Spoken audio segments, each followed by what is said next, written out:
Hello, everyone, and welcome to Live After Survivor Series. I am Tonya Rodgers, here with 14 Fitzpatrick and Kane A. Knight. Yay! And we are here to talk about Survivor Series. First of all, say hello to everyone, guys. Hello, everyone. Hello, everyone, once again for this wonderful show. This is a very special show for me because Survivor Series was my debut show on Cage Side Speaks almost a year ago, and it's been an absolutely wonderful year that I've been able to contribute to Cage Side Speaks and help out Tonya Rodgers with Live After SmackDown Live, now known as Wednesday Night Shooting. You can see it on Wednesday nights at 9 p.m. with her and Andrew M. Swift. Yay! Well, congratulations on your one-year anniversary, Fizz. I know, right? I remember that show, and there was a very bad feeling after that show. Have the complete opposite this year. We're going to do the grades at the end, but none of us really watched the pre-show, and none of that really matters. we gave it the appropriate amount of attention. Right. So we could just go to the main card, and the show started with SmackDown Women's Elimination Match. And first, I want to get, since he is new to my show, I would like Kane A. Knight some opinions first. I thought it was pretty awesome that they let Becky be a badass for a good chunk of the match. I was surprised that Carmella was eliminated. Alicia eliminated Carmella, right? That kind of surprised me because I figured Alicia was the one who would lose right away, right? She's barely been on TV. So they gave her a pin. That's the main thing that I remember early on. But anyway, I was definitely surprised with Sasha Banks, her roll-up elimination. I guess, they're focusing on Charlotte and Bayley going forward, I guess. So I guess Sasha had to be the odd woman out. To not be around for the end of the match. And overall, I thought it was a fun match. There was a few botches and some sloppy, whiffs in there and stuff. So, I'm sure that'll mark it down a grade or two. But I thought it was a good match overall. I liked it. What about you, Fizzy? What are your thoughts on the First of all, which mysterious assailant beat up Nikki Bella backstage and denied me the chance to see the Queen of Strong Style beat Charlotte up again? Which one of you? Was it Carmella? Was it Alexa? Was it Natalia? Whatever is going to happen at TLC, and obviously we're aiming at a disqualification match here at this point between the mysterious assailant who wears enough leopard print to be confused for Enzo Amore and Nikki Bella, who is going to E-fer her. You might get a swerve, Fizz. I think the swerve might be, Natalia might be the culprit. I mean, she was wanting to fight in her home in Toronto, and those general managers and commissioners wouldn't let her do it. So maybe she did it, That's a possibility. She's going to eat a Bellahammer for her troubles, though. And she was the first victim of the Mishiwa Green Bellahammers back, I believe it was Money in the Bank 2015, I think. There's a gif on it somewhere of Nikki Bella and Green now hammering Natalia. That was a tag match with Natalia and Paige against the Bellas Twins at the Royal Rumble. I remember that because Nikki was in that green. Yeah, and she Bella hammered Natalia twice. So anyway, I actually watched this match last because WWE Network started the pay-per-view early. I thought it was going to be starting at 8 o'clock. Turned out it started at 7:30 p.m. I wasn't ready for it because I was going to skip most of the pre-show. And instead, I ended up watching Miz versus Zayn first. So I just spent the last 15 minutes before the broadcast aired watching this match. I thought it was an enjoyable match. I really like Nia Jax going all crazy auntie and trying to give everybody hugs of death. And, of course, Sasha versus the Pixie Hulk. We at least got that one dream match up there. Sasha and the Pixie Hulk beating each other up every chance they got. Charlotte was Charlotte. She was serviceable in this match. But was it just me, or was Bayley the bigger heel in that match on the Raw side? She's just standing there on the apron, looking for her opportunity to just destroy the SmackDown women's division. And she ended up destroying Becky Lynch in the match at the end there. And then Charlotte had to reassert her dominance by beating up Bayley. I don't know. I think it's just you, Fizz. I didn't get the heel perception from her. Yes. No. Everything about this match. Bayley is not a heel. I wish people would see. This is why you don't put her in a 5-on-1 beatdown, because then people start saying stuff like this. She's being loyal to her brand. It may be naive, but that's what she was doing when she went in there. Save Charlotte from getting pinned. You know, it just makes sense in this type of match to partner no matter who it is. She went in there, she won for the team, and she paid for being Bayley. In the end, she thought Charlotte was going to celebrate with her, but of course she's not. Because Charlotte is a selfish, evil person and wants to be on the top. The thing about Sasha,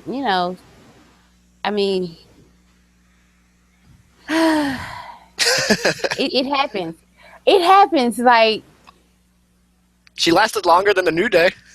yes, that's the good thing. That is. And hopefully something will come out of it. I don't know. Maybe they'll just send her back to catering until they find another big match for her to have at WrestleMania. Because that's what they love to do with her.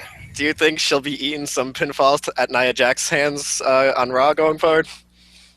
Probably so. You know, that's what happens when you mess up the finish to a match. Right. Eye roll. Good gracious. I mean, I think she did her part well. But the issue was, I mean, at least she got out of there unscathed. Because I think the Pixie Hulk wanted to beat her up some more. Yeah, let's talk about how over Alexa Bliss is in Toronto, Canada. It was amazing. Every time she got to be like the most evil person out there, and she's getting large cheers every time she came in. I thought she looked great. I was very impressed. And it seems like her and Becky are going to continue their thing moving forward. So, Right. Which I enjoy. Mm-hmm. So it was thumbs up all the way around. Yeah, it was an enjoyable match. I really liked it. Any more thoughts on this match before we move on? Well, I mean, I think Nia Jax is going to have a more prominent place in the Raw's women's division going forward. She just had a wonderful performance, you know, of just being the destroyer throughout that entire match. And if Sasha Banks is the one that has to end up fighting against Nia Jax, I think that'd be fine. In all honesty. I know there's a lot of people who are Sasha Banks fans, but let's see what Bayley can do with Charlotte in this instance. Let's see how many pay-per-views Bayley can lose to Charlotte on. I was thinking the same, but I was not. So thank you for saying it. Let's see how many times Charlotte's going to pin her on the pay-per-view. How many are there between now and WrestleMania? Let's see. Roadblock, Royal Rumble, right. Fastlane. Fastlane is that actually, I'm sorry. I'm forgetting the split pay-per-views. Yeah, I don't know what the hell the February Raw one is. Saw Elimination Chamber. Okay. So I hate that match. So maybe we'll get the first ever women's Elimination Chamber, so Charlotte can beat all of them in one shot. I probably still won't like it. I mean, I really like the Elimination Chamber gimmick, so I'm looking forward to that if that happens. I like the gimmick too. Yeah. It sticks to the formula too much. If they mixed it up, I would like it more. But you could almost get eliminated, which order they are, who's going to come out of which pod. Is just like, it got so redundant and unoriginal at the end. It was just like, please stop doing these. Maybe they'll trade, after Charlotte is done beating Bayley a bunch of times, they'll trade Naomi over to Raw and have Charlotte beat Naomi. She has to beat all the baby faces, right? So they could get the SmackDown, I guess Becky's okay for now, but Charlotte's going to go over everyone in the company before her streak ends. I mean, she's well on her way. Listen, I don't want to, because listen, personally, I'm a big fan of hers. I think she did great tonight. I just don't like the way it's all about her. And I like, so yeah, it gets irritating. I like Charlotte too. I'm just being a dick. Well, that is fair. That's absolutely fair. On to the next match. We saw the Intercontinental Champion, The Miz, take on Sami Zayn. And if Sami Zayn won, then the Intercontinental title will go to Raw. What are your thoughts on this match, Fizzy? Thank you so much, Maurice, for saving the Intercontinental title and having it not go to Raw and have it not be in the hands of Sami Zayn. Thank you so much for ringing that timekeeper's bell so that Sami Zayn thinks that he won the match, even though he didn't, and that The Miz could do something dastardly to keep the belt away from Raw. I liked what I saw in this match, and I saw like 2 free minutes of it. It was enjoyable. And I really think that it was great that they kept the IC belt on SmackDown, because that belt has got some storylines coming up for it that seem really interesting. And you can continue the thing with Ziggler, you could have Zayn be traded to SmackDown, or you could start something up with Baron Corbin. There's a lot of possibilities for the IC belt now that it's safely back on SmackDown. Fingers crossed. What were your thoughts on the match, Kane? If I had to rank the matches from my favorite to my least favorite, this would probably be my least favorite. Not that I thought it was bad necessarily, but nothing really stood out to me in this match. I thought the ending was pretty funny. I did enjoy that. But I don't know. Zayn was selling his knee the whole match, which was okay, I guess. I don't know. Miz's work in the ring doesn't really impress me much. I'm not really a Miz fan. And I don't think Zayn really did enough to to overcome my anti-Miz-ness to keep me so much in the match. I thought it was okay. It was fine. But for a Sami Zayn match, I expect better. And I didn't think much of this match. Yeah, Sami is best when he's facing against dream match opponents like Finn and Nakamura, whereas The Miz is his wrestling skills, they are above average. They've gotten better over the last year or so, but still, it's The Miz versus Sami Zayn, and you expect Sami to do better in those situations. But every time he's been put against a lesser opponent, he seems to struggle. And you would think with a guy with his skill and his experience, he wouldn't be struggling against opponents with lesser skill than he does. I'm the sort of fan who I really enjoy seeing displays of athleticism in the ring. So I personally would have enjoyed a Ziggler Zayn babyface match probably much better than this one, because I've always been a Ziggler fan. The Miz's style is just sort of mundane to me. Yeah, and it just didn't really I could do without Miz matches. I guess is what I'm saying. Well, I'm a Miz fan. I think he's so old school. It's like a very psychology-driven Southern style wrestling he does, and that's what they did in the match. Sami Zayn beat himself. Right. He couldn't come up with another move other than the haluva kick to take the Miz out. If he had to try something else, or, well, I guess he couldn't have tried his submission either, because they used his legs too. Well, he used the figure 4, right? Is that what he thought he tapped him out with? Yes. One thing that I thought was really funny is after the match is over and Miz is celebrating on the ramp and kissing Maurice, they cut back to Zayn real fast, and he's talking to the referee through the ropes, and he said something like, "But I heard the bell." It's like it still didn't dawn on him what happened. It's like, oh, Sami Zayn. Poor Sami. Poor Sami. You underestimated The Miz's wife there, Sami. If she's able to dubiously cheat to get her loving husband the belt back after beating Ziggy, what do you think she's going to do to you?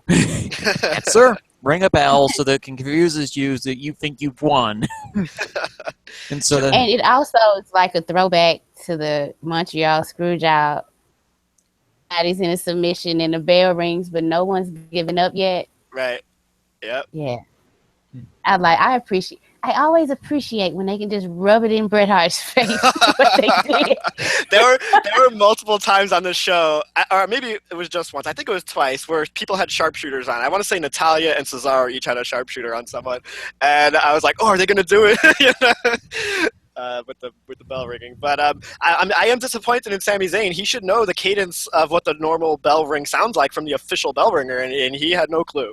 He had no clue what a Maurice bell ring sounded like and what the normal bell ring sounds like. Yeah, it was odd. I mean, he should be at least thankful he didn't get maced in the face like Ziggler has 1,000 times. Right, and there was no Spirit Squad to ruin his night. Yeah, so they just did a throwback. I can appreciate that. The next match was the 10-on-10 Raw versus SmackDown Live tag team match. And I thought it was going to be terrible because when it gets to be too many people in the ring at once, it's a lot of chaos. But I love this match. So you enjoyed with like New Day getting eliminated because they were acting like fools and dancing and not paying attention. Like, yeah, you pinned one person. It's an elimination match. Keep it going. And it's like the guys you eliminated were Breezango. Like everyone eliminates Breezango. It's Breezango, right? You celebrating like you. Right. Even the Ascension was watching backstage thinking, what's the big deal? Yeah, exactly. So I also appreciated American Alpha.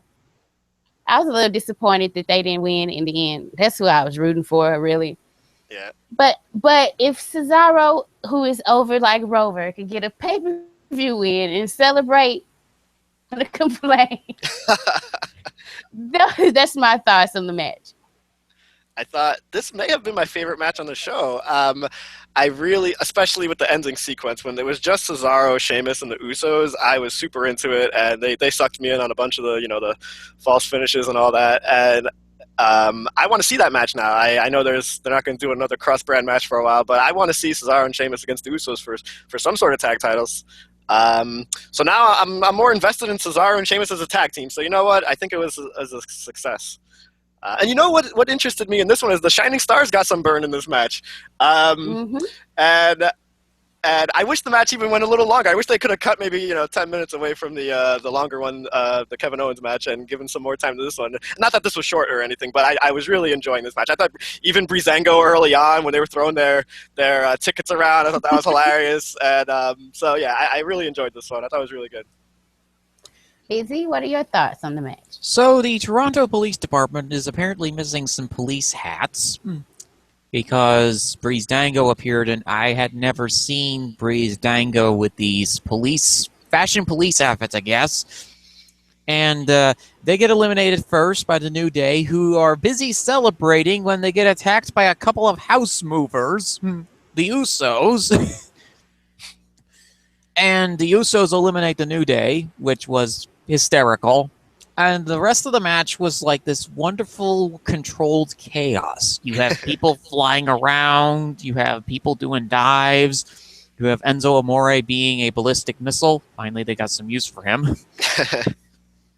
And it boiled down to the final two teams in the end. You had Cesaro, Sheamus versus the Usos. And the Usos just played their roles as heels to perfection, just cutting people off, interfering between Cesaro and Sheamus. And then the two of them just finally realized, look, we got a team together on this one because the Usos are out-monstering us right now. And so Cesaro did the Cesaro swing on one of the Usos, and Sheamus was there to intercept the other Uso, and Cesaro won a match on a pay-per-view. Pigs are flying in the sky now, I guess. Is this his first pay-per-view win of the year? It probably is. He came back after WrestleMania, so he missed those first few months. And I think he was losing those IC Fatal 4-Ways. Yes. And I can't remember what he's been doing since. I want to say this is his first win. No, you know what? I'm sorry. Last month, they had the tag DQ win over New Day, I guess. But, it's a DQ. Yeah, that's not a real Right. victory. Right. Just call it. Right. That's not a real. Right. It was a trombone, like I think that did it or whatever, right? It wasn't even like they won the match themselves. Yeah. So it was definitely good to see Cesaro get a win. Well, if the trombone could have been more useful than the New Day was in this tag match, they got eliminated first. The Shining Stars were more useful than the New Day in this match. The controlled chaos phrase you use, I think, is pretty fitting. I really enjoy it. I know a lot of these matches have all the, everyone hang outside the ring and catch each other while we take turns diving on each other's stuff. But I thought it was really fun in this match. And I really thought the chaos was pretty awesome with this match. Also, Rhino got a shave. Oh yeah, I was so every time that he wasn't on camera a lot, I guess, but every time he was, I was distracted. It was very startling to me to see Rhino's face. And we can start it with Rhino.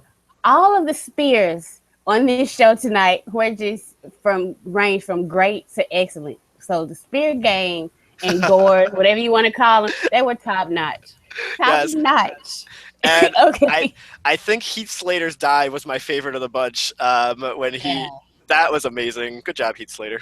Yes, very good job. Okay, the next match is the Cruiserweight Championship match between the champion, the Brian Kendrick, and he had a great promo before the match started because they have to put the purple ropes up, versus Kalisto. And if Kalisto won, then not only would the title go to SmackDown, the entire Cruiserweight division would go to SmackDown. So I'm going to start with you, Fizzy. What did you think about this match? All hail our wondrous hero, Baron Von Corbin, for saving SmackDown from the scourge of the Cruiserweight division. Thank you, Baron Von Corbin. Thank you for helping out the Brian Kendrick, even though you did beat him up a little bit, and destroying that annoying Rudo Kalisto again. And now this sets up Corbin versus whatever the deranged lawn gnome is going to send at him for interfering in SmackDown's plan to take over the Cruiserweight division. The match itself, before the interference, was a really good match. This was probably the best Cruiserweight match that they've had on the main roster so far. Kalisto and Brian Kendrick really clicked, unlike the Perkins and Kendrick matches, which made me feel sympathetic to the hobo who looked like he was about to shive somebody in the middle of the ring, instead of the guy who loves video games, man! Power-ups! Mega Man! Super Mario! Look at all this shiny blink stuff!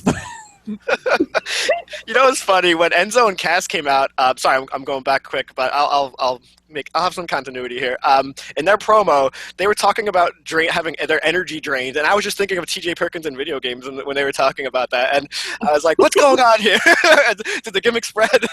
But do you have any other thoughts? Sorry, Fizz, I cut you off. No, that's fine. That was a great. I also thought about the energy drinks promo. I'm like, what in the world is Enzo Amore saying here? He's being more insane than usual. So I thought, did Perkins get in his ear and introduce Enzo Amore to the world of Castlevania, Super Mario 64, Donkey Kong?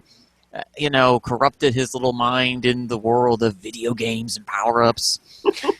I mean, we've had concerns about Brian Kendrick being a cultist, but we should really be concerned about T.J. Perkins spreading the evils of video games on the Cruiserweights and the rest of the roster. But, like I said, Kalisto did really well against Kendrick here. My dad, who's not normally a fan of professional wrestling, was actually really impressed by this luchador guy, as he said. Because he was watching the show with me as he went off to work, and he was impressed by the little luchador guy. Was impressed by Kendrick, too. I literally liked that Spanish fly spot that they did outside of the ring, which was really cool. Kind of surprised that they did it, but it was really cool nonetheless. Yeah, and another spot that stood out to me, the two brutal spots that I remember are that one, and then Kendrick's at the top rope, and I don't even know what you call it, I guess it's what a maneuver, but he basically had him he flipped him around off the top rope into the captain's hook move, and just, it looks brutal the way that they landed off the top rope, and I agree with a lot of what you're saying. I thought this was a really good match. I felt like maybe the crowd wasn't as into it as some others, or maybe I was just more distracted, but but I thought they both did really well, and I was happy to see Corbin in his promo or his interview after the match actually say, screw those little ants. I don't want any of them here, because it made perfect sense for him to say that. Yeah, I love Baron Corbin, and it's mighty suspicious. He's ready to go tonight. Right. But he had to get replaced. Yes. He had to get replaced. That's right. Yep. More on Shane, because I'm telling you, football players stick together. That's all I'm going to say. This match, I was really entertained. Brian Kendrick's a little weasel, and I just love everything about that character. The way he moves, the way he wrestles, he absolutely knows who the character is and who he's going to be in the ring. Yeah. And he wrestles who his character is. It's just great to see. And Kalisto doing his lucha things. He's a solid guy. I actually want to see them put some type of bow on the Baron Corbin Kalisto thing. That's where I hope that's going. Maybe Brian can get in there later. Maybe that'll be they'll bring back a stairs match, maybe at TLC for Baron Corbin and Kalisto. They gotta bring back a stairs match one of these years. Sorry, I had to bring the mood down. I think, I really like Kalisto, and I hope he gets more. I don't know if push is the right word, but more exposure, more TV time going forward. And I thought he did really well in this match. And it never really made sense to me to bring the Cruiserweight division to SmackDown, because they basically have 5 matches per episode. And I don't think there's enough time to fit the Cruiserweights in there. When you have all these other guys you got to give your TV time to. So I think it's good that the Cruisers are staying on Raw. You can always do it later, maybe next year's Survivor Series. They can have the Cruisers go to SmackDown when they figure out their formula a little bit more. But that's. I think the Cruisers right now on Raw stay there for now. Just slowly but surely build up the Cruisers at this point. I know people are upset the Cruiserweights are on Raw, but to me, I'm like, building a division takes time. Rome wasn't built in a day, and none of these wrestling promotions were built in a day either. They just brought them back this year. Wait for them to build up first. I think In a few months, so. Yeah, and TJ Perkins, I don't think was really the best guy to start with the title. Not that I'm super well versed in all these cruiserweights in the division yet, but Rich Swann seems to be the guy they're going to focus on now going forward with Kendrick. And I think Rich Swann's personality and charisma are probably going to help him achieve more than TJ Perkins was able to, because I think he's more charismatic personality. Yeah, I agree with that. So, any other thoughts on the match? Else? Yeah, anything else on the match? Or can we move on? Are we going to talk for an hour on the next match? It's 2 more matches. Don't forget now. Right. I was making a joke that the main event that Brock and Goldberg were going to go Broadway, but no, they didn't, because they're too old. The young guys went Broadway. That brings us to SmackDown Live main event version. This match was very long, but I'm going to tell you, there was only a few parts that dragged for me. Everything I enjoyed, the way Braun was eliminated, what he did to Ellsworth, especially, because I am not a James. I just wanted James Ellsworth to go through something. I don't care who did it, so they just made me a Braun Strowman fan. Oh no! I think. Yes. I think the Ellsworth's use in this match was great, and for most of the match, I was wondering, where the hell is Ellsworth? Is he not ringside with them? Because I saw him come out as the mascot, but I couldn't see where the hell he was, because they had enough crazy spots outside the ring where they showed, the entire ringside area, and there was no Ellsworth, so I just figured, all right, I guess he'll show up later. I don't know where he is. Mm-hmm. And then when Strowman's trying to get back in the ring on the countout, I was like, oh, this is really bad. Strowman is I just thought it was really bad acting. He's stuck for 3 extra seconds. I didn't understand what was happening. And then they panned down and I'm like, this is amazing. So I changed my tune real fast when I saw Ellsworth's hands, and I thought it was awesome. And then Braun destroying him was sorry. Yeah, Ellsworth was really good in this match. Another thing that I can appreciate, spear from hell. Oh my God. Like when I saw Shane going up to like the top rope and I see Roman on the other side and I'm looking at Roman, I'm not even paying attention to Shane. He's going to get up and he's going to cut him in fucking half. And like the look on Shane's face was like, at that moment, he knew he had fucked up. Oh God, I loved it. Oh my God, I jumped out of my seat. I was like, yes, take that. That is for all the full-time wrestlers who wanted your spot. Fizz, Absolutely love this. On that, let's talk more about that spot. Fizz, I haven't read anything of like, is Shane okay, or was that just planned all along, or what happened? No, Shane actually seems to possibly be legitimately injured, but Right. that's probably not just because of the spear, but because of the fact that he decided to jump on a table from outside the ring and took multiple risky spots throughout the match and was like, the first minute of the match, I knew something was wrong with Shane because he's like wobbling around with his jello legs, and I'm like, oh boy, he's gassed. Right, and I expected to come out afterwards that he's concussed. I mean, I didn't watch the spot back in slow motion, but I think his head hits the mat pretty harshly on the spear. And but it was weird because they're doing the count, and then they stopped the count, and like his shoulder was up, and so I was like, oh, this is awkward. Is the referee just, going along with what looks legitimate, and then they have the doctors in? It was awkward. So his eyes were bugging out of his skull. Right. So something was wrong there.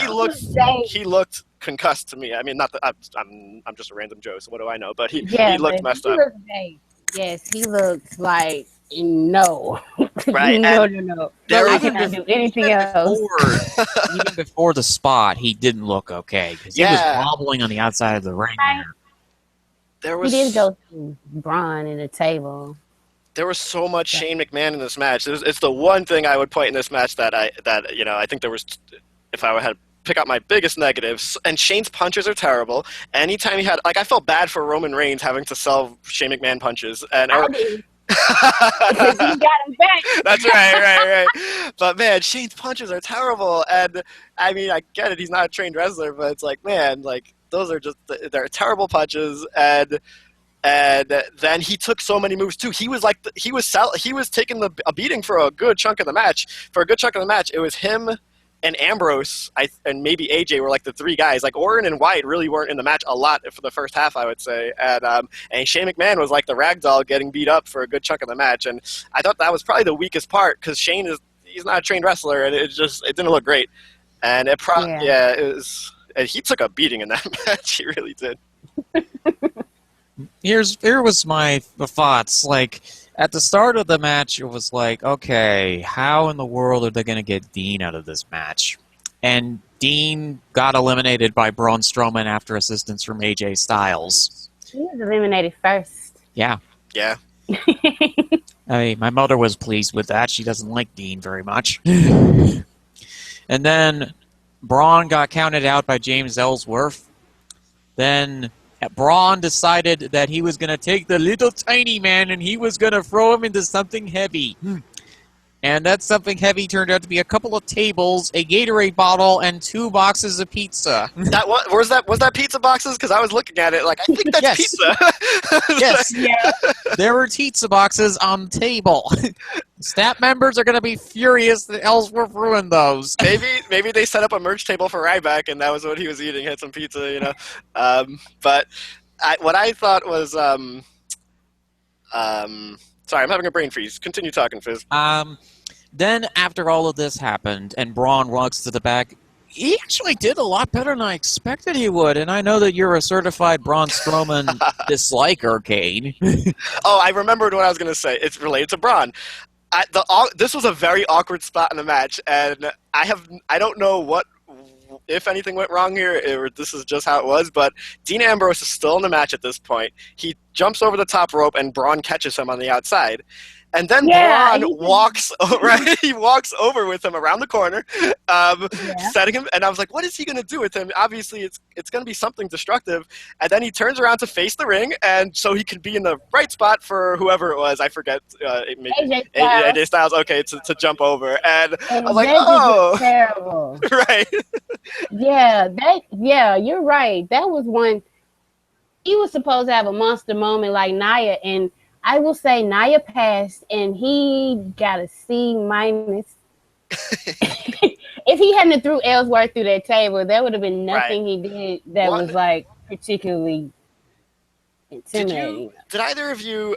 I want to get your opinions on another Strowman spot in this match. He had AJ Styles in the ring. I'm forgetting the exact setup or what happened, but he's holding AJ Styles, and he throws him over. The ring. Right, I thought Styles was legitimately. AJ hit his head on the apron, it looks so dangerous to me, and that's part of my Strowman hate. Maybe I'm just falling for the gimmick. Maybe I'm being worked, but I'm just like, that is so dangerous. No. And Styles is one of the most valuable guys they have. It's like you can't be risking that. It's so dangerous. The same thing. I thought I was like, ooh, that's kind of. Oh yeah, I remember that. I thought that AJ had tripped himself on the top rope. When Strowman went to throw him, AJ somehow got his foot caught on the top rope as the fall was happening. Okay. It still was not a good spot. I know it still wasn't a good spot, but Strowman threw him, and then AJ somehow, in twisting around in the wind, got his foot stuck on the top rope. I don't usually see people just get thrown out of the ring like that all the time. Like that's not a normal like spot to do to somebody. Well, Big Show does it all the time. Really? Yeah, he chucks people out of the ring. Do the people almost hit their head on the apron? Then the rest of the match, when AJ was in there, he's going around doing all his crazy, awesome moves, and it's like he didn't miss a beat, and I was like, wow, that man is impressive. Yeah, it was very impressive, Tonya. That was what were you going to say? Yeah. The one unimpressive thing that he had to do was try to get Seth Rollins to sell. Oh my lord. Seth didn't sell until like the final 10 minutes of the match. He was running around like a crazed chipmunk on steroids. You know what? I don't even remember what Seth Rollins did in this match outside of we'll talk about the Shield Powerbomb, and outside of the RKO, but because the shirt he was wearing a half Raw, half Seth freaking Rollins shirt, and I was like, why didn't you just wrestle without a shirt on? Like, why are you wearing this shirt? AJ Styles took his shirt off, and it was just so distracting. I don't know where the hell that came from, but it was Fandango should have been out there with Tyler Breeze throwing those tickets at him because it was ridiculous. Yeah, I mean, like, was he trying to be Two-Face? Because that was what I was thinking of, the Batman villain. Yeah. But he didn't do anything Two-Face in the match. No, he didn't. I didn't get that either. One thing I did notice was that Bray both had their shirts. Everybody else was wearing their shirts. They had their shirts tucked in their pants. Right. Kevin Owens came out with the shirt draped over his shoulder, and then when the bell rings, they go back to him and he's wearing the shirt. And I'm just like, why didn't you just come out wearing the shirt? He wanted to get his merch too. That's right. They're selling. Yeah, they're selling a special prize fighter shirt up in Toronto, so that's why he had to get that in there. Okay, gotcha. Okay, let's talk about Kevin Owens' elimination, which I thought was brilliant. The relation, he actually does care about Chris Jericho because Jericho was in trouble and he was not having that. So he got the list of Jericho. Funny. And then after he got eliminated, which like, dude, you just cheated. That's a foreign object. I don't care if it's just a stack of... You cheated. So Jericho is fumbling around trying to pick up the paper, and then he gets rolled up. I was laughing. Great way to like get them both out of the match without like making them look really bad. I think it's interesting because Jericho is could potentially take that treatment of his list in a very insulting way. So tomorrow on Raw, Jericho might have some beefs with Kevin Owens, where Kevin Owens can be like, look, I was protecting you, best friend, and Jericho's list is sort of in shambles right now. Who knows what shape it's in? So this could strain their friendship, even though Kevin Owens was trying to do the right thing by their friendship. He was. But I have to talk about Jericho was so over in this match. Jericho, I know they're in Canada. I mean, every time he got tagged in, the crowd just wanted to see as much Jericho. They were drinking it in, man. Yes, they were. It was nice. I thought he did really well tonight. He's one who I felt bad. I think he was selling for a bunch of Shane punches at some point. I'm sorry. He was selling the most. He was selling for Shane the most. I think that's what it was. Right. And it was somebody else. I know Roman did for a minute, and then he killed him. And Jericho was selling for him the most, but was it Bray that had to? No, Bray was on Shane. Strowman. He sold for his punches a little bit too, and I was like, no, don't do that. Don't do that. Okay, the other aspect of the match that I did, like when Strowman was about to come, right, and Bray got in front of him, and for a minute you thought Bray had mind control over him. That was I liked that spot too. I just wanted to put that in. It made sense, and it made sense with all their past history, and so it was good that they threw it in there, and it makes sense that Braun did what he did, so it was pretty cool. Yeah. So basically, Yogi Bear beat up somebody with the list of Jericho, which is a $5,000 clipboard with a bunch of names written on it. I believe the 2 pages right now of the list of Jericho are missing because Randy Orton kicked them out of the ring. Jericho is devastated that his precious list of Jericho has been destroyed. And we're going to see what happens when Yogi Bear and Boo Boo go at it on Raw this week. Right. This is definitely not a great storyline for like the top main event feud of a show. I do enjoy Jericho and Owens and what they're doing, but I like more seriousness, I guess, but at the same time, SmackDown was having Ellsworth do his thing, his goofy stuff for a while. So they're both shows have kind of gone that route with their top storyline. Well, Owens is going to be over, yeah. Just go for it. That's what I say. Well, Owens is going to be facing Roman at Roadblock, and I think Jericho's going to be facing Rollins. I hope they change that. I feel like Jericho and Rollins have faced each other on Raw like 8 times since the brand split. I'm probably wrong, but I feel like I've seen that match way too many times. Yeah. They don't need a pay-per-view match. We have to talk about the Shield reunion. Yeah, that's what I was going to get on to. Now, this is the part where I started to perk up again. Dean Ambrose comes out, and I already, when he comes out, I know. I said, okay, Shield reunion time, people, buckle in.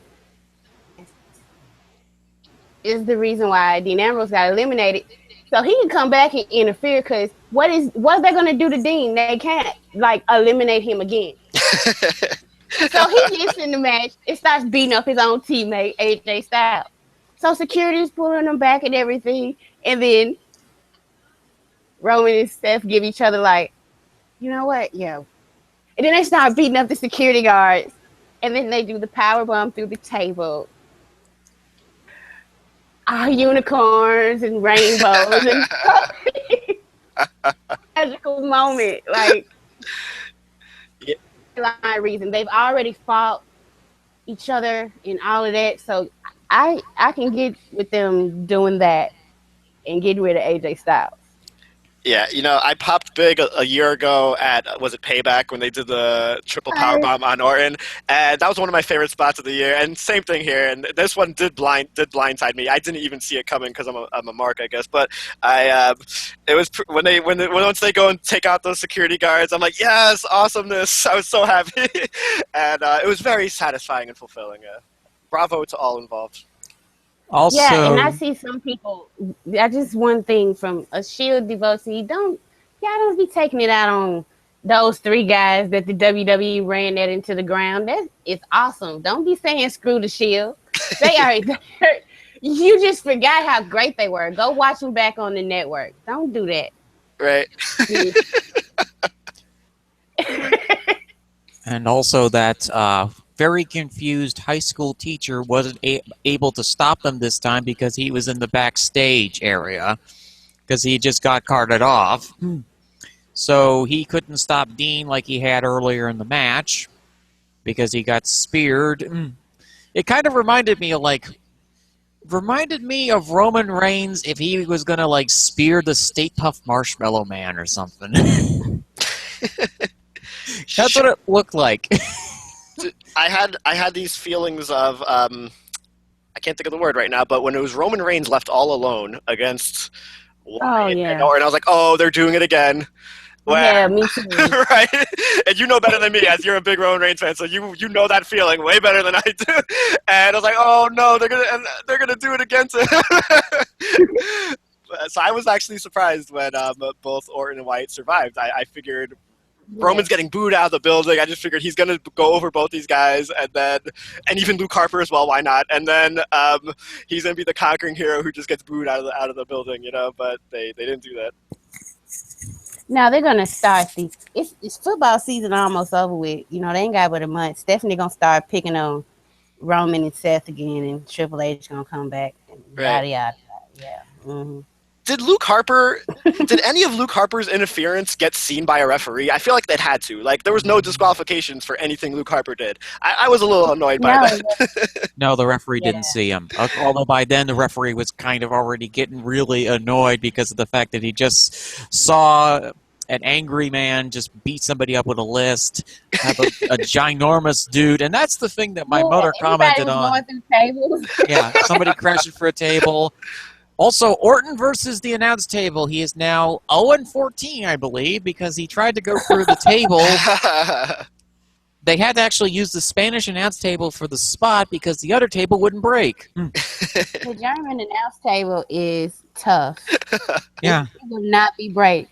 Yeah. At all. It is the table. Yes. The invincible table. What I liked about this was Bray and Randy teaming up and sort of, Randy has taken on the appearance of basically a Sith Lord and is now following Bray around, and Bray is so pleased. Oh my goodness, I finally have somebody under my spell who's willing to listen to me. But boss, I'll listen to you too. Not now, Hopper. Busy eating worlds. Yeah, I enjoyed that Randy actually came out to Bray because I was scared that he was gonna come out to his own music, but he came out with Bray. I was very happy about that. Well, he hears voices in his head, and the voices he was hearing was catching flies in his mouth, tasting freedom, running around. He's hearing Bray's theme. One thing that I thought was interesting in this match, in hindsight, is that I don't think any pedigrees, any dirty deeds, any phenomenal forms or styles clashes were hit, and it was like a 50 or something minute match. Were there any of those big maneuvers? I don't think so. No. I don't think they wanted Seth to be pedigreed to Timbuktu if he did the pedigree again. Because Triple H is still trying to look for that sledgehammer of his. It's gone missing. That's why he's been away for so long. He's gonna show up and win the Royal Rumble again. It makes no sense, but that's probably what's gonna happen. They'll main event WrestleMania next year with Triple H and Seth Rollins. It's always about Triple H. Triple H is the main event. When you wrestle him at WrestleMania, you're in the main event. One thing I'm worried about, they gave a big, strong, push here to the Wyatts and Orton and that combination and Luke Harper. And the rumor from a recent rumor roundup on Cage Side said something about Undertaker going after Randy Orton first. And I'm just like, are they just building these guys up for Undertaker to destroy them again? But he shouldn't even care because they won. He said, if you win, we all good. Right, that's why. If you lose, I'm going to bury you. So he should be happy. I figured Raw was going to win this match because of that reason. And so when Raw won the first two elimination tag matches, I was like, oh shit, they're going to sweep. But they didn't. So what did you two think of the distribution of wins between Raw and SmackDown? Was it reasonable? I think it was, and here's why. Raw is the heel brand to the fans. Have like SmackDown, under the baby face coming from behind, and that's exactly what the main event was. Like most people assumed, like we did, when it was Roman Reigns by himself. Oh, he's about to win the match, and no one's gonna like this. Reasons why Raw is the heel brand is because Vince has been so stubborn with Roman Reigns. Right. Same reasons, and I think it might be a little stroke of genius from Vince to set it up where actively cheering "Let's Go SmackDown." And Yes. before Seth Rollins was eliminated, there was no "Let's Go SmackDown." That was pretty cheer for this guy on this team, this guy. But when it was just Roman Reigns, it was "Let's Go SmackDown." Vince does not. Vince sees. He sees what's going on. He knows his damn company. He knows what's going on. Night that was all set up on purpose so that SmackDown could be the babyface and stand tall. And those are the main eventers. That's the one that Daniel Bryan's going to talk about the most anyway. So it made perfect sense, the distribution of wins, because SmackDown women, I mean, it's Charlotte. You know, she's going to stand tall. Like, there's no...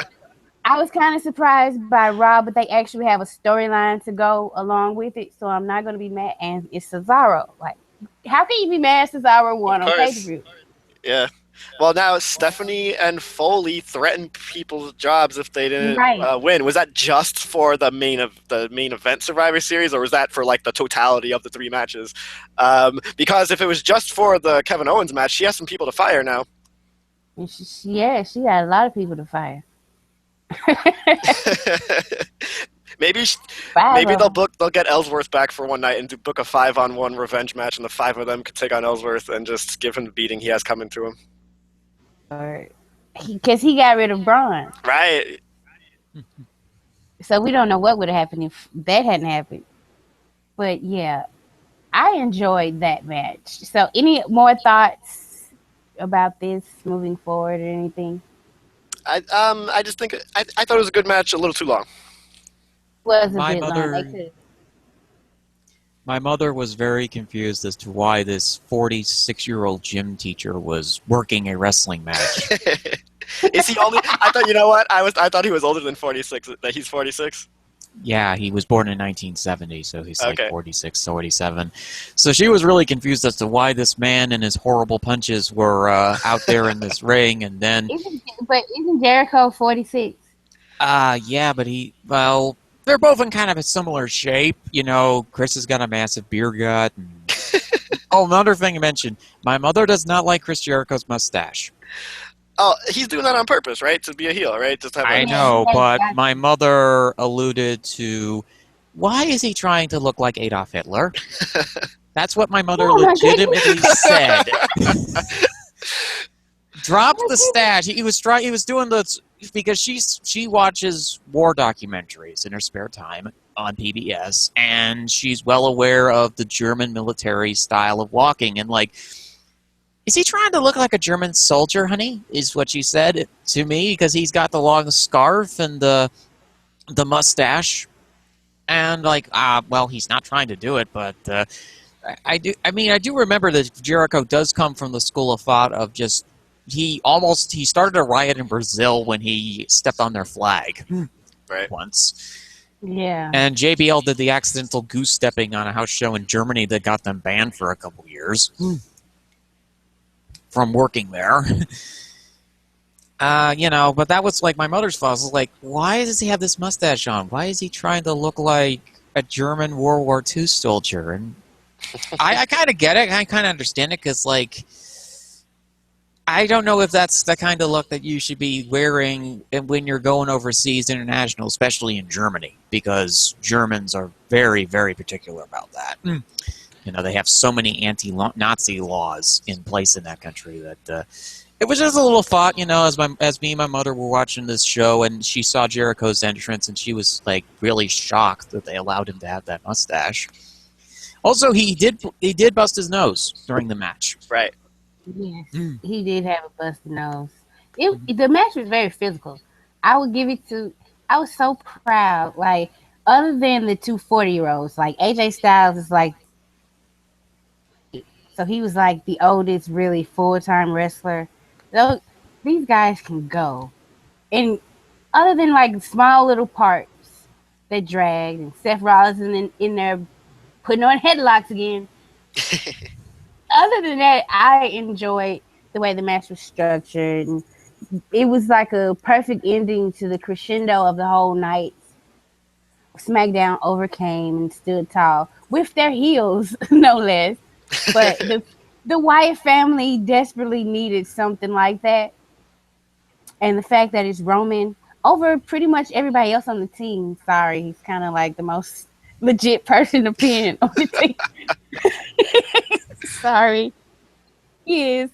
So anytime he can like put somebody else over for a minute, because he's not like he's getting booed. Turn him heel. They really, it just turned him heel already. Just turned him heel. Like when this is the part where I was just like, he is just gonna do heel stuff. Because he went, they were gonna do it on the German table. He was like, no. He went over to the Spanish table. So I don't like these guys. I'm taking this table. Right. I'm like, oh, there's your top face. Right. I was like, what is he trying to say here? I don't like these guys. What is it about them you don't like? What's wrong? Yeah, no, for no reason, Roman. I was like, this is your. So he just gonna do whatever he want to do. Like Vince gonna keep booking me like this. I don't care. I'm gonna tweet and act like a heel all I want. The fact that the way he wears his belt, he probably did that one time, and somebody was like, "I don't like that. That's disrespectful." He was like, "Okay, well, I'm gonna do it every time I come out. I'm gonna wear it like a backpack because you don't like it." That sounds like we're getting into like Ryback territory towards the end of his run, where he's just, I don't give a crap what they don't want me to do the CM Punk stuff, whatever. Roman Reigns is just like, yeah, the script says I'm a face. What the fuck ever. Yeah, I done gave up on that one. And my mother was also confused as to why is there a high school gym teacher out there in the ring with the rest of the SmackDown people? I said, "Oh, that's Shane McMahon. I know who he is, honey. Why is he out there?" Because they think he's a draw, I said. Because Baron Corbin was not in physical shape to wrestle. but he could appear in another match. Right. No, he murdered the Cruiserweights instead. The spots that Shane got, somebody else could have did them, but yeah. Well, I mean, at least it wasn't Baron Corbin's ribs that got busted by Roman splitting him in half. No, see, it probably would have been AJ, and AJ is actually taking that spear. Right. Way better than that. That's the exact type of situation where he's jumping and Roman spears him. I think that's how their payback the rematch I think ended like that. Extreme Rules then. I think. I could be wrong. One of them ended like that. But yeah. So let's move on to the main event of the evening. Yes. We could just laugh for the next 10 minutes. We saw the mega match between the Beast, Brock Lesnar, versus Goldberg. Listen. Greenberg. Listen, I've never been a Goldberg fan my whole life. I have hated him with a passion for various reasons. I love Goldberg. Right. Man, he beat Brock Lesnar. Like, what that means tomorrow and who Brock should have put over. And this, just to see it happen. This was like old Goldberg, what he used to do to Jay Bronze on WCW Saturday night. He picked him up and pushed him into the corner. And he pushed Brock down, and Brock just looked at him like, what? Then he spears him twice and jackhammers his ass. And like, except for like pausing for dramatics and to soak all the cheers in, that was the whole match. That was it. It was the most glorious, beautiful, most wonderful thing of our sport, ladies and gentlemen. They should have played Bobby Roode's theme after the match was over. Glorious. Oh my God. I was just like, I have not seen this. Now, sorry, I'm just going to jump into one quick aside here.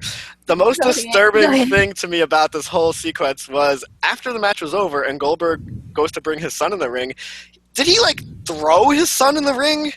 I don't know if you saw how his son got in the ring. Like he didn't like place him nicely. He like just sort of tossed him in the ring, and it was violence, not the right word, but it was not a comfortable exchange. It was very weird. I didn't see that, actually. I thought he just picked him up and threw him in the ring normally, just like he grabbed the rope and then he went in. But like he kind of tossed him in the ring, but like I don't know. To me, it was not the safest way to get your son in the ring. I feel like he could have placed him on the mat, and he didn't really do that. Anyway, sorry, I digress. I hope his son didn't get any like sprain. I think Goldberg was just still pumped up. Yeah. Now you know how Vince does things. He does bookings like this last minute. So could you imagine Goldberg and they're going over the match and he's like, "What? That's it? So you telling me you gonna book me like I was booked in WCW against Brock Lesnar of all people?" What? Right.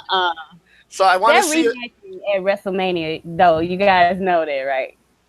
Oh, probably, right. I mean, well, I hope not. I hope this isn't just so they can do another match and then Lesnar wins. I hope, like, I'll give the perspective of someone I'm a big fan of Brock Lesnar in general, and even as a big fan, his matches are just boring ever since he started Suplex. The Roman Reigns one was good at WrestleMania. The triple threat at the Rumble was good that year as well. But for the most part, this whole Suplex City stuff is kind of boring. And I like Brock, and I want to see him do more than just that. So if this is the start of like a character change where they, it's not just, he just conquered the next guy, who's next, I want like this to change how they use him somehow. So if all as it is to now book another match of him and Goldberg, I'm probably not going to be too excited about that. But I want to see some change here with Brock.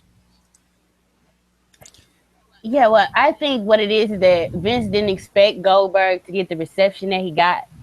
And this is supposed to be a one-off. Yeah. And I think Brock was supposed to win. And then Goldberg probably isn't in the best ring shape. So if he goes from now until WrestleMania training for a rematch with Brock, and Brock actually, they can kill Suplex City off, and Brock actually has to wrestle, I wouldn't mind a rematch that much, no matter who wins. That got me so hyped. Like, if they use Goldberg like that, I have no problem with him. Great. Fizzy, what are your thoughts on it? As Tonya said, the match was divided into 3 parts. Spear, launching him up into the jackhammer, holding him to make sure that he doesn't drop him on his dang head, finish, pin, done. 3 minutes. Bill Goldberg just pulled a King Kong Bundy on Brock Lesnar, who became Special Delivery Jones in this situation, and presumably up in the gates of... Is SD Jones still alive, or is he passed away? Ooh, I think he's dead, but that's a horrible thing to say if he's not. I don't know. Well, regardless if he's in the pearly gates or not, he's probably laughing hysterically right now. Somebody just pulled an SD Jones on Brock Lesnar. And we got the joyous sight of Paul Heyman basically being used as a beanbag for Bill Goldberg to smash into. For those who didn't like Paul Heyman in his performances this year, you have those who don't like Brock Lesnar, especially after the debacle at SummerSlam, where he legit concussed Randy Orton. The cathartic reaction of, this guy just hit 2 moves on him, jackhammer, and done. 3 minutes. Enough to get enough time to get yourself a bag of popcorn before the end. I thought it was an enjoyable sprint. Bill just had to go get his gear on, walk to the ring, eat some sparks, then go ask for his paycheck from Vince in cash. He isn't accepting checks. He's going in cash. And Brock's like, Paul, what happened? Brock is sad now. Brock now wants Jimmy John's. Oh, Lord. Hey, it's probably one of the easiest paydays for Brock Lesnar. He just had to go in there and eat 3 moves, and he's done. That match is proof positive that Brock Lesnar does not play politics. Right. Because there's no way somebody plays politics. I pick him up and put him in the corner, and that's all I do. Right. No, he's like, shit, let me cash this check right quick. when they brought Goldberg in for 2003 or 2004, whatever it was, that he never went over Triple H like that. So yeah, no politics for Mr. Lesnar. No. The way he went, did he even go over Triple H? I think Triple H won Elimination Chamber. Right, yeah, Triple H won the Chamber. Lesnar got the title at some point and then lost it another month or two later. I don't remember. I hated Triple H at that time. I try not to remember. We all hated him. Right. At that point, seriously. But, oh, God, it was just the greatest. The greatest. Okay. I hope this match kills off the idea that, because I've still been here, and we've been here for over 2 years. Who's going to get the big rub from the streak? Who's going to get the big rub? And it's just that ship has sailed. There is no big rub to be had. So Undertaker got his win back, right? And it's done with. Don't worry about that anymore. Northern made a good point about wrestlers and streaks. Usually, the person who has the streak is the person that's going to be remembered for their streak. Like Brock, right? People will remember it because it's shocking. Right. But that's not like something unknown person or somebody who really isn't a name should be getting. Like, that's not how WWE does things. Who retired Ric Flair? Retired Shawn Michaels. The Undertaker. Neither were spring chickens when they did it. The idea that you have to and give it to some up and comer, that doesn't really pan out. Like, Stone Cold became the biggest star ever, beating a broke down Jake the Snake. What I'm saying, so it doesn't really grand scheme of things. And if Goldberg can bring more people in watching and get people excited and get these young guys who can wrestle hour-long tag team matches some more exposure, I am all for that. Especially if he just does 3 minutes out of there. Yes. Oh, and guys, my production assistant, my mother, just handed me a little note. S.D. Jones died in 2008 of a stroke at the age of 63. Okay. Oh, okay. I just wanted to inform our viewers here that, yes, he has passed away. And he is laughing at the pearly gates of heaven that somebody just pulled an S.D. Jones, and it was Brock Lesnar. Well, look, I watched too many Goldberg matches back in the day, and this was the best case scenario. I mean, my best case scenario was Sable bonking Brock Lesnar in the back of the head with a club, dragging him off to the cave for dinner and snoo-snoo.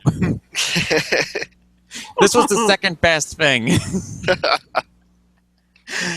Yep. There are going to be some people that think it's Goldberg. Why? They could have gave it to this, that, and the other. But, like, that was a glorious moment. I said to a person on Twitter that this moment was the best way to go about it so that my friend didn't have a conniption of blind rage if Brock won. Like the way they built up Goldberg was he's the biggest babyface ever. He's a superhero. He's the best dad ever and all this stuff. So if he did, I mean, I expected Goldberg to lose, but if he did lose, it would have been very deflating. Like, you're not superheroes lose. Sorry, super dad, but you came up short. You can't beat the monster. You can't beat evil. So this is a good question. Is Vince finally over his, like, everyone from WCW must lose? To prove I won the Monday Night Wars.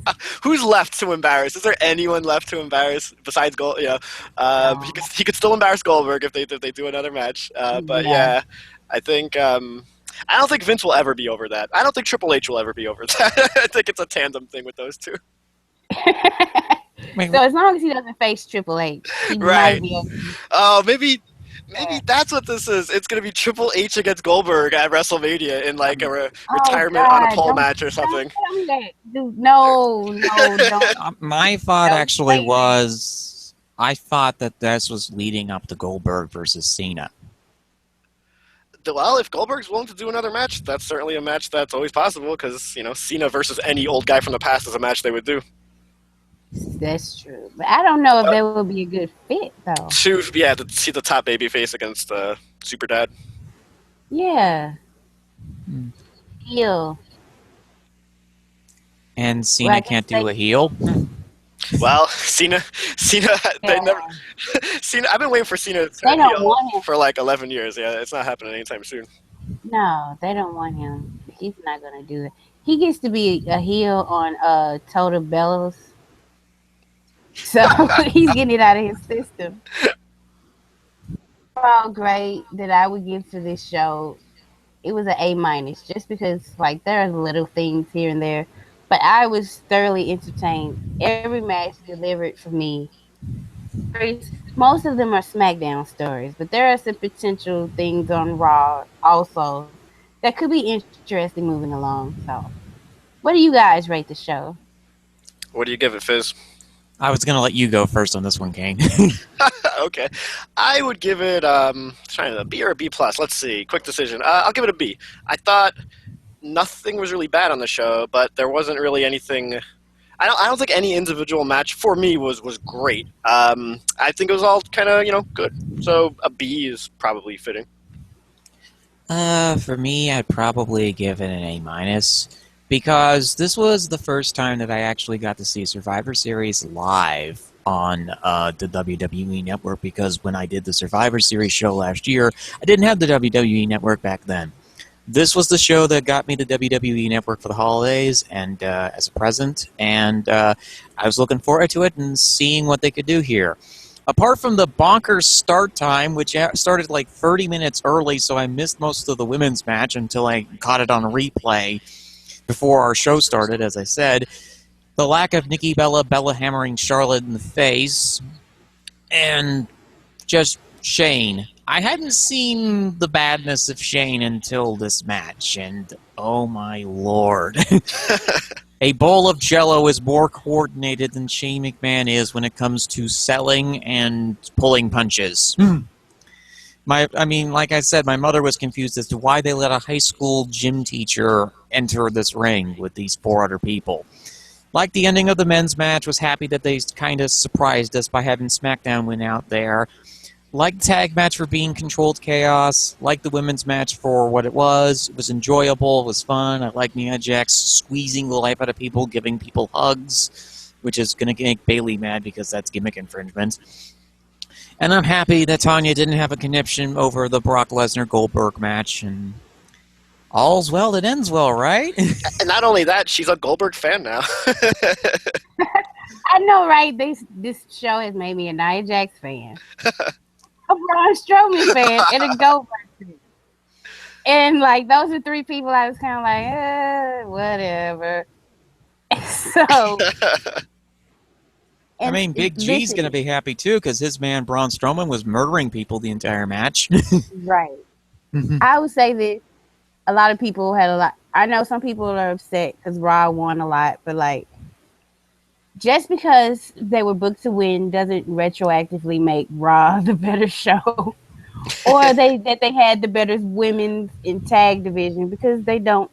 They lost the most important of the matches.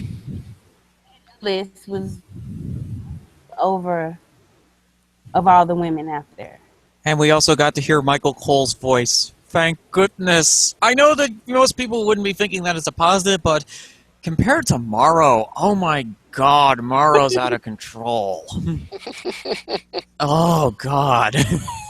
I don't pay attention to him anymore. He doesn't bother me. I was paying attention to Cole. Morrow was just like, it was like was like listening to a cheese grater grind up some onions. You guys got any final thoughts before we close it on out here? Nope.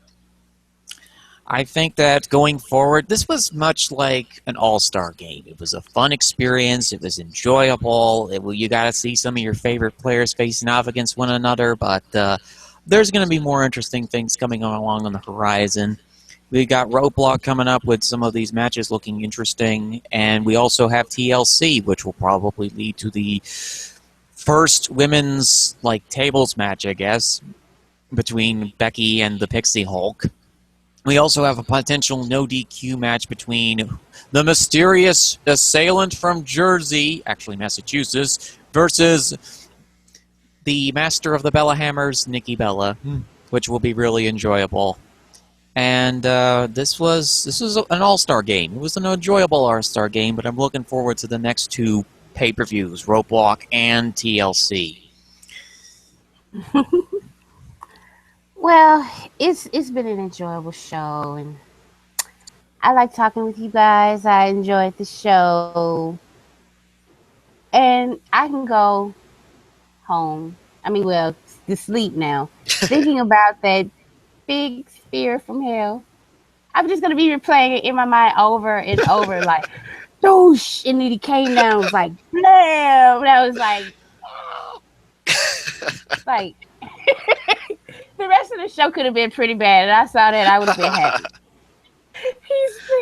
I wanted JR to come out and be like, oh my God, he's broken in half. Right. It was good talking to you guys. Yes, it was good talking to you too. All right, see you guys later. Bye.